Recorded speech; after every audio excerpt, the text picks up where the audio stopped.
हौसले के तरकस में कोशिश का वह तीर जिंदा रखो, कोशिश का वह तीर जिंदा रखो। हार जाओ चाहे जिंदगी में, हार जाओ चाहे जिंदगी में सब कुछ, मगर फिर से जीतने की, मगर फिर से जीतने की उम्मीद जिंदा रखो, उम्मीद जिंदा रखो।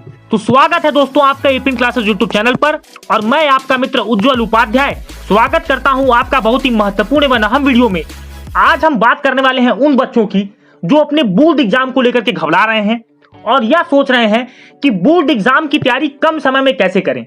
तो आज मैं आपको दावा करता हूं मात्र 30 दिन में, केवल 1 महीने में आपको अपनी बोर्ड एग्जाम की तैयारी कैसे करनी है। बाकी बचे हुए समय पर आपको ध्यान नहीं देना है।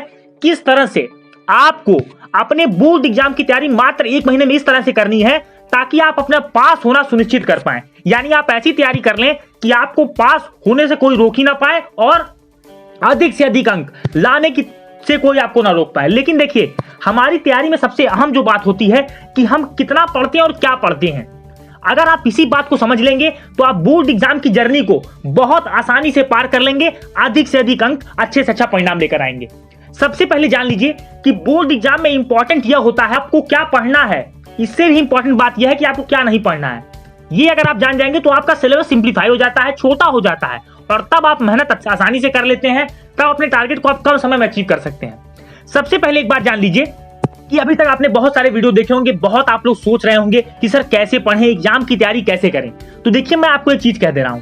आज मैं आपको केवल 3 से 4 पॉइंट बताने वाला हूं। इसी 3 से 4 पॉइंट में आपको सिर्फ 1 महीने अप्लाई करना है। अगर आप इसको अप्लाई करेंगे तभी आप वीडियो को आगे देखें, अदरवाइज आप वीडियो को छोड़ करके अभी जा सकते हैं। हाँ दोस्तों, मैं एकदम बिल्कुल सही बात कह रहा हूं। अगर आप इसको अप्लाई करेंगे तो आप कमेंट सेक्शन में लिखिए कि हाँ सर, मैं आपके चारों पॉइंट को अप्लाई करूंगा। जैसे आप लोग कमेंट में मुझे जवाब देते हैं, बिल्कुल नाम टैग करके आप लोग एपिन क्लासेस, आप लोगों को जवाब देना है कि मैं इन चारों पॉइंट का पालन करूंगा, मैं इन चारों पॉइंट को फॉलो करूंगा। सबसे पहले जान लीजिए, आपके पास ये चीज होनी चाहिए कि आपको करना क्या है। Make a list of important questions. सबसे पहले क्या करें, इंपॉर्टेंट क्वेश्चंस को सेलेक्ट करें। अब बहुत सारे बच्चे पूछेंगे सर इंपॉर्टेंट कैसे पता लगेगी। तो देखिए, इंपॉर्टेंट क्वेश्चंस वो होते हैं जो बोर्ड ने अपने पिछले सालों में पूछा हुआ है। चाहे वह 1 बार पूछे, 2 बार पूछे, कई सारे ऐसे क्वेश्चन होते हैं जो रिपीटेडली पूछे जाते हैं, जो बार बार आपके ईयर बाय ईयर, एक ईयर गैप करके पूछे जाते हैं। तो वही क्वेश्चंस आपके इंपॉर्टेंट कहलाते हैं, और ये आपको पता लगेगा प्रीवियस ईयर क्वेश्चन पेपर से। मैं आपको इसलिए कह रहा हूं क्योंकि मैं आपको केवल 30 दिन की डेडलाइन दे रहा हूं, इससे ऊपर मैं आपको दे ही नहीं रहा हूं। मैं ये मान के चल रहा हूं कि 31वें दिन आपका एग्जाम है। इसलिए आपको करना यह है कि प्रीवियस ईयर कम से कम 5 से 6 साल के पेपर, 5 साल से कम पेपर आपको नहीं छूना है। 5 साल के पेपर ले लीजिए, उसमें इंपॉर्टेंट क्वेश्चन देखिए और इंपॉर्टेंट क्वेश्चन अपनी बुक से भी छाटिए, वो क्वेश्चन जो आपको इंपॉर्टेंट लगते हैं। अब देखिए, इंपॉर्टेंट 2 तरह के होंगे, एक जो प्रीवियस ईयर में आए होंगे, एक ऐसे क्वेश्चन जो प्रीवियस ईयर में नहीं आए होंगे। तो आपको पहले उन क्वेश्चंस को तैयार करना है जो प्रीवियस ईयर में आए हुए हैं, जो पिछले सालों में पूछे गए, और ये आपको हर सब्जेक्ट के लिए करना है।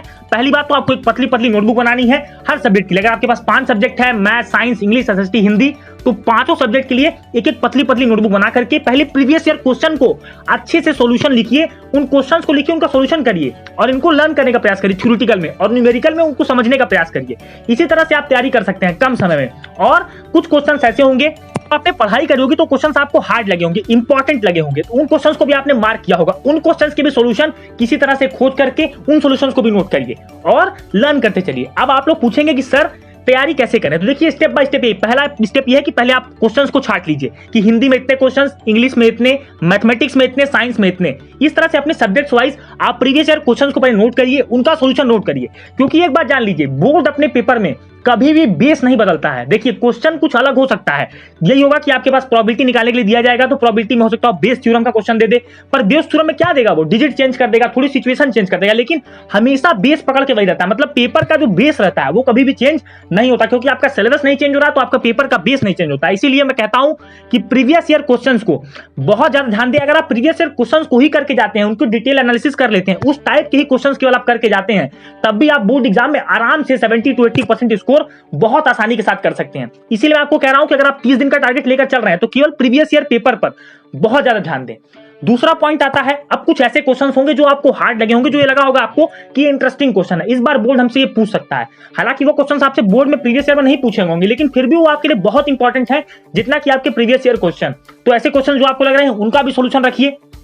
अब बात आती है कि सर थ्योरेटिकल सब्जेक्ट और न्यूमेरिकल के लिए अप्रोच क्या रखें। तो देखिए थ्योरेटिकल के लिए तो आज जो प्रीवियस ईयर करेंगे और जो इंपॉर्टेंट क्वेश्चन करेंगे वो आपके लिए एनफ रहेगा, लेकिन न्यूमेरिकल के लिए देखिए होगा क्या, उस तरह के सिमिलर क्वेश्चन खोज लीजिए। जैसे मान लीजिए बोर्ड एग्जाम में आपसे ट्रिग्नोमेट्री का कोई क्वेश्चन पूछा गया और आपसे पूछा गया कि cos थीटा की वैल्यू बताइए या कुछ प्रूव करिए, tan theta equal to 1/√3 prove करिए। कोई क्वेश्चन दे देगा आपको 7 sin square theta plus 4 cos square theta बराबर 3 to prove that tan theta बराबर 1/√3। इस तरह से आपको प्रूव करने के लिए इस तरह के क्वेश्चन को खोजिए बुक में, इस तरह के क्वेश्चन को केवल करिए। मतलब कहने का मतलब आधार वही मान लीजिए, अब वहीं से आपको बिल्डिंग खड़ी करनी है और ये बिल्डिंग आपकी स्टार्ट होगी जब आप प्रीवियस ईयर पेपर को एनालाइज कर लेंगे, अंडरस्टैंड कर लेंगे। और बात आती है कि सर आप कम समय में तैयारी कैसे करें। देखिए जब आपको कम समय में तैयारी करनी है तो आपके पास रिसोर्सेज क्या है, आपके पास यूट्यूब है, आपके स्कूल टीचर्स हैं, आप ऑनलाइन क्लासेस ले ही रहे होंगे और आपके जो सीनियर रहे होंगे उनसे भी पूछिए, क्योंकि वो गलतियां कर चुके हैं तो आपको बताएंगे कि क्या क्या गलतियां आपको नहीं करनी है।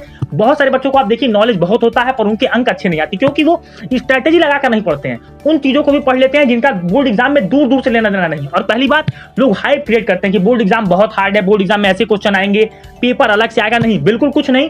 पेपर अगर आपको समझना हो तो केवल प्रीवियस ईयर पेपर, किसी के ना सुने, प्रीवियस ईयर क्वेश्चंस को उठाएं, उसको एनालाइज करना सीख लें। अगर आप ये करते हैं तो आप बहुत आसानी के साथ 1 महीने के अंदर आप तैयारी कर सकते हैं। बस मैंने जो आपको छोटी छोटी बातें बताई हैं उन्हीं को आपको करना है। तीसरी बात जो आपको मैंने बताई कि आप गाइडेंस ले लीजिए किसी का। और मैं आपको बता दूं, देखिए राइटिंग प्रैक्टिस जरूर करिए। बोर्ड एग्जाम में होता यह है कि हम लोग पढ़ लेते हैं, नॉलेज भी होता है, लेकिन हम लिख नहीं पाते हैं। जो मैं गलती किया था मैं आपको बता रहा हूं, मुझे भी नॉलेज था, मुझे भी सब चीजें पता थी, पर मैं लिखने में कहीं ना कहीं चूक गया, इसी वजह से मेरे अंक कम रह गए। तो यही कहने का मतलब आपको ये अफसोस ना हो कि मैं बोर्ड एग्जाम में तैयारी भी अच्छी किया, पढ़ा भी अच्छा, पर मैं लिख नहीं पाया। इसलिए आपको क्या करना है, 1 to 1.5 आवर कम से कम राइटिंग प्रैक्टिस जरूर करिए। इससे क्या होगा कि आपकी राइटिंग एफिशिएंसी बढ़ेगी, आपकी कैपेबिलिटी बढ़ेगी और आप आंसर को अच्छे से लिख पाओगे। इसका फायदा आपको समझ में आता है जब आप थ्योरेटिकल सब्जेक्ट्स का पेपर देते हो। जब आपकी लिखने की प्रैक्टिस अच्छी होती है तो आप इंग्लिश और हिंदी के पेपर में, खासकर लिटरेचर के पेपर में, एसएसटी के पेपर में, बिजनेस के पेपर में, जो भी आपका पेपर ऐसा है जो थ्योरेटिकल सब्जेक्ट है जिसमें आप खुद से कुछ ऐड कर सकते हो, खुद से कुछ फ्लेवर ऐड कर सकते हो, इसका बेनिफिट आपको तभी समझ में आता है जब आप पेपर लिखते हो, थ्योरेटिकल वाला पेपर। और जो न्यूमेरिकल सब्जेक्ट है उनके लिए जो मैंने आपको बताया उसी बेस को आधार मानते हुए आप क्या करिए, क्वेश्चंस को सॉल्व करते चले आइए। आप देखोगे बहुत सारी प्रॉब्लम्स आपकी वहीं से सॉल्व हो जाएगी। और बहुत लोग कहेंगे सर मेरी आदत नहीं है, तो नहीं, मैं बार बार कह रहा हूं कि केवल इतना काम आप कर लीजिए, जितनी मैंने आपको बातें बताई हैं सिर्फ उन्हीं को फॉलो करते चले आइए। बहुत आसानी के साथ आप एग्जाम में पास होगे, आपको कोई रोक नहीं पाएगा। अगर आपके 5 साल के पेपर तैयार हैं और अगर आप थोड़ा सा आपका बेस मजबूत है और इधर उधर क्वेश्चन आपने सॉल्व किए हैं, एग्जाम्पलर प्रॉब्लम्स किए हैं, प्रीवियस ईयर पेपर कर लिया है, कुछ मॉडल पेपर्स लगा लिए हैं, लेटेस्ट सैंपल पेपर को फॉलो कर लिया है, बहुत आसानी के साथ आप बोर्ड एग्जाम को क्रैक करेंगे, बोर्ड एग्जाम में अच्छे से अच्छे अंक लेकर आएंगे। तो यही कुछ बातें थी जो आपको अगले 1 महीने तक करनी है। मैं चाहूंगा हर बच्चा कमेंट करे कि हाँ सर मैं ये बातों को फॉलो करूंगा और कल के ही दिन से, मतलब आज वीडियो को देखने के बाद पूरी प्लानिंग करके कल के ही दिन से उसको एग्जीक्यूट करने के लिए लग जाए। तो मिलेंगे दोस्तों अगले वीडियो में। आपको वीडियो कैसा लगा वीडियो में कमेंट कीजिए, वीडियो को ज्यादा शेयर कीजिएगा, वीडियो को लाइक कीजिए, चैनल को सब्सक्राइब किए मत जाइएगा। मिलेंगे दोस्तों अपने अगले वीडियो में, तब तक के लिए thank you and have a awesome day.